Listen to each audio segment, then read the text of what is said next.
नमस्कार। आज के वीडियो में हम आदिशक्ति माता कुष्मांडा के स्वरूप और नवरात्रि के चौथे दिन की पूजा के महत्व के बारे में जानेंगे। नवरात्रि के चौथे दिन माता दुर्गा के चौथे स्वरूप की पूजा की जाती है। इस दिन भक्त मां कूष्मांडा की पूजा करते हैं। आइए जानते हैं कि कैसा है मां कूष्मांडा का स्वरूप। माता कूष्मांडा की पूजा विधि, मंत्र आदि। मां का स्वरूप जगदम्बा दुर्गा के माता कूष्मांडा स्वरूप का धार्मिक ग्रंथों में खूब बखान किया गया है। इनके स्वरूप को असीम तेजोमय कहा गया है। कहा जाता है ब्रह्मांड के प्राणियों, जीव, जंतुओं, वस्तुओं में जो तेज है, इन्हीं की छाया है। इनके तेज से दसों दिशाएं प्रकाशित होती हैं। इनकी 8 भुजाएं हैं, इसलिए इनको अष्टभुजा भी कहा जाता है। इनके 7 हाथ में कमंडल, धनुष, बाण, कमल, अमृत कलश, चक्र, गदा सुशोभित होती हैं। 8वें हाथ में सभी सिद्धियों को देने वाली जपमाला है। इनका वाहन सिंह बताया गया है।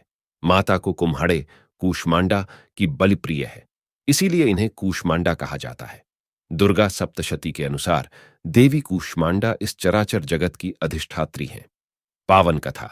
सुरा संपूर्ण कलशं रुधिराप्लुत में उच्चा दधाना हस्त पद्माभ्यां कूष्मांडा शुभदास्तु में।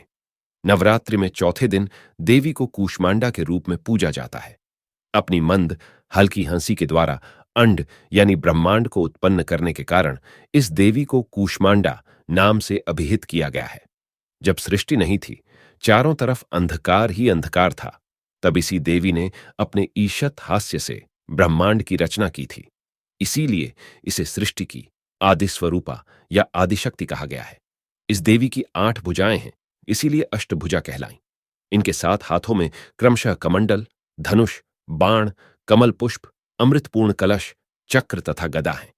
8वें हाथ में सभी सिद्धियों और निधियों को देने वाली जपमाला है।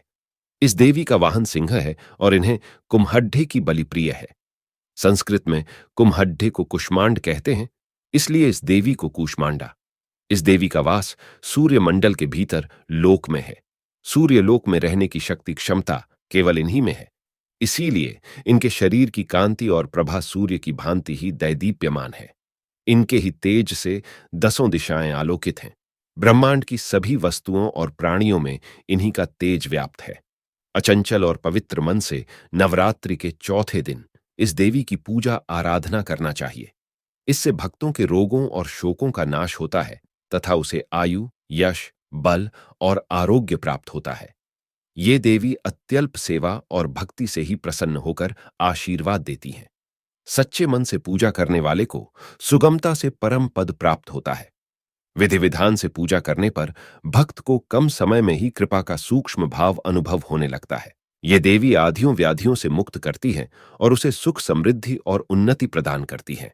अंततः इस देवी की उपासना में भक्तों को सदैव तत्पर रहना चाहिए। देवी कुष्मांडा के पूजा का महत्व। धार्मिक ग्रंथों के अनुसार माता कुष्मांडा अल्प सेवा से ही प्रसन्न होने वाली है। इनकी उपासना से समस्त सिद्धियां प्राप्त हो सकती हैं। रोग शोक दूर होता है और आयु यश बढ़ता है। साथ ही माता अपने भक्त को सुख, संपत्ति और उन्नति प्रदान करती हैं। इनकी आराधना से सूर्य संबंधित दोष भी दूर होते हैं, यश भी मिलता है। तो ये है माता कुष्मांडा के स्वरूप की कहानी। साथ बने रहने के लिए धन्यवाद। कमेंट में जय माता दी जरूर लिखें। जय जय आदिशक्ति, जय मां दुर्गा।